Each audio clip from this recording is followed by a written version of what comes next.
Rootings Reband Maestra Style. Hi mga sisko, ako nga pala si Maestra at today, gagawin natin ang rootings reband kasi ayaw natin magmukhang zebra sa buhok, puro guhit sa gitna. Sectioning time, para kang nagbabudget, hatiin mo ng maayos para walang masunog. Kasi sa buhok, bawal ang bahala na si Batman. Apply sa reband cream sa roots lang ha. Makapal ang buhok, kaya minamano-mano nating i-sectioning. Mga sisko, habang ginaganyan ko nga pala ang buhok ni client, kinakausap ko rin sa isip ko kasi gusto ko maging masunurin siya sa akin. Bakit kaya ganun no? Kapag kulot ka, gusto mo magpa-straight. Kapag kulot ka naman, gusto mo magpa-straight. Ano daw? Kapag straight ka naman, gusto mo naman magpakulot. Kaya dyan pumapasok yung mga kagaya naming magagaling na hairstylist. Diyos ko mga sisko, usong-uso talaga ang reband dito sa Pilipinas.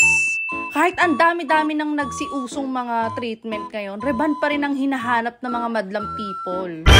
Okay, chika tayo mga sisko, bakit ba lagi hinahanap-hanap ang reband? Bakit ayaw nila sa ibang treatment kahit ang dami ng mga treatment na mga nagsiuso ngayon?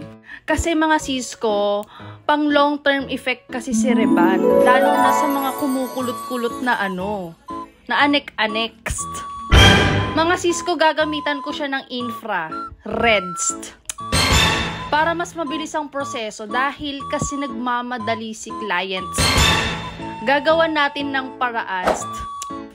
Makalipas nga ang ilang minuto lang, ay naging straightable na nga siya. Wow! Kaya binoblow dry ko siya para mas mapadali natin yung pagpaplansya natin.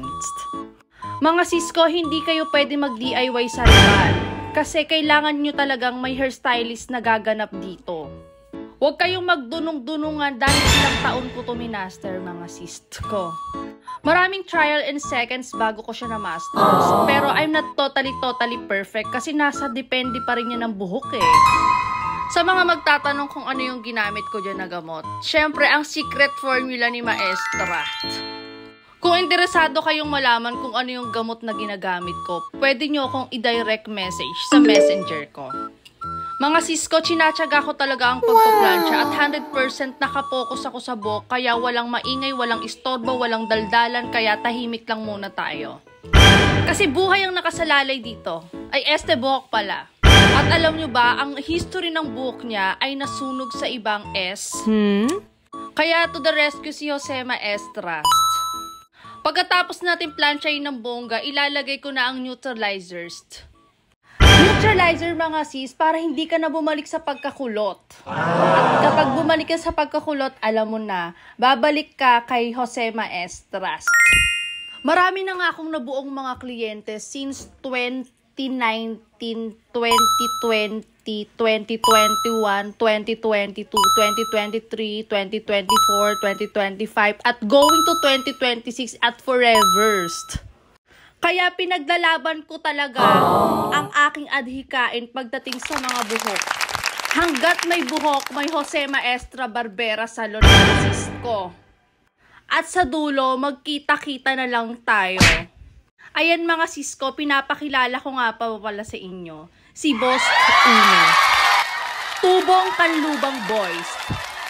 Tatuan at malaki ang katawan. Malaki pati yung Ayan mga sisko, nagiging bakla na tuloy ako kasi sa mga baklang nakakasama ko. O sige, magiging mahinahon tayo ngayon. Eto na mga sisko, nakikita nyo na yung mga resulta. Eto na yung level 1, tapos na tayo sa pagre-reband. Wala pa tong treatment, pero umi-straight ang dating kulot. May next level pa to kasi lalagyan natin to ng hair color at saka ng Brazilian treatment. Halos inabot na nga tayo dito ng ilang oras. Isusunod na natin ang hair color. Rootings lang tayo mga sisko. Mga sisko, kung mapapansin nyo, yung dulo ng buhok niya sobrang tingkad. Pero hindi yan bleached. Super nag-fade away na lang, kaya sobrang kumintab yung dulo-dulo ng buhok niya. So, malayo-layo yung hahabulin natin kasi tumubo na naman yung itim. Kaya wag tayong mag-e-expect na papantay siya. Ang gagawin lang natin ay magbe-blending lang siya. Hindi kasi natin pwede biglain yung buhok na yan kung ipapantay natin yung sa dulo. A lot of sessions na hair color ang magaganap. Kaya gagawan natin ng paraan kung paano na lang natin siya i-blend. Mabuti nang ine-explain natin mga sis ko kasi yung ibang mga client ay hindi nila naiintindihan ng salitang reality versus expectations. Masyado silang nagde-demand at nag-e-expect sila do sa mga pinapakita nilang pictures na which is hindi naman talaga kami ang gumawa. Ginagawa lang namin yung part namin na hindi ma-damage yung mga buhok nila. Buti na lang mga sis ko, itong nagpagawa is kaibigan ko. At naintindihan niya ang proseso. Walang kamatayang sectioning na naman sa pag-a-apply. Sectioning is the most important. Huwag niyong kakalimutan yan mga sis ko. Mga sis ko, nagtuturo rin pala ako ng mga kaganapan dito. Yung mga nakikita niyong mga bata dyan sa likod ko. Yan yung mga apprentice ko. Sharing is caring. That's my agenda. Kaya binansagan ko ang sarili kong maestra. Dahil ang salitang maestra ay nanggaling sa Espanyol na ang ibig sabihin ay guro or teacher. Dahil naniniwala po ako na ang pagtuturo ay susi para sa ating mga tagumpay.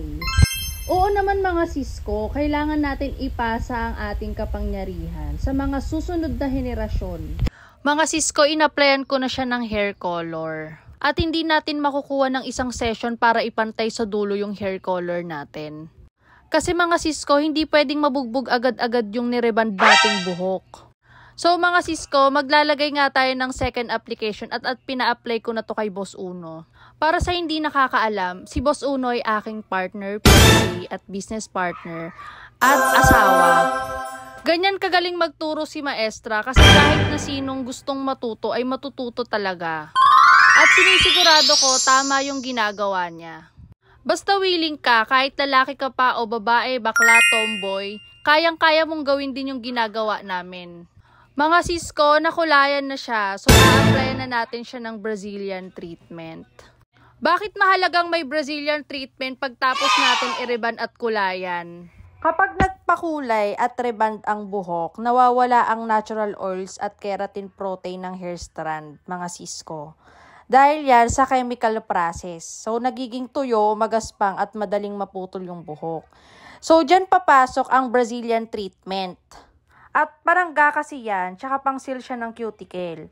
So, tinutulungan nitong isara ulit yung hair cuticle matapos yung chemical service para hindi agad lumabas yung nutrients. Gets nyo na? Kaya kung magpapareband kayo, idamay nyo na rin yung treatment. Kasi ganun din naman nagbigay na rin kayo ng oras Pagkatapos ng proseso mga sis ko, kailangan natin triman tong buhok ni madam. Kasi lumabas yung mga hindi pantay-pantay na buhok. Mga sis ko, kung pupunta man kayo dito sa Jose Maestra, may website po tayo. Pwede po kayo dun magpabook. Mga sis ko, ito yung naging resulta ng routings reband po natin. Mga sis ko, ginawa lang natin ang nararapat. Hindi natin pwedeng ipantay yung nasa roots dun sa dulo ng buhok niya. Pero at least nagmukhang ombre balayage yung atake at nilagyan natin siya ng bang shoot. Mga sis, kung bet nyo magpagawa ng buhok kay maestra, mag-message lang kayo sa page or pumunta lang kayo sa website, iscan nyo lang yan. See you mga sis, salamat!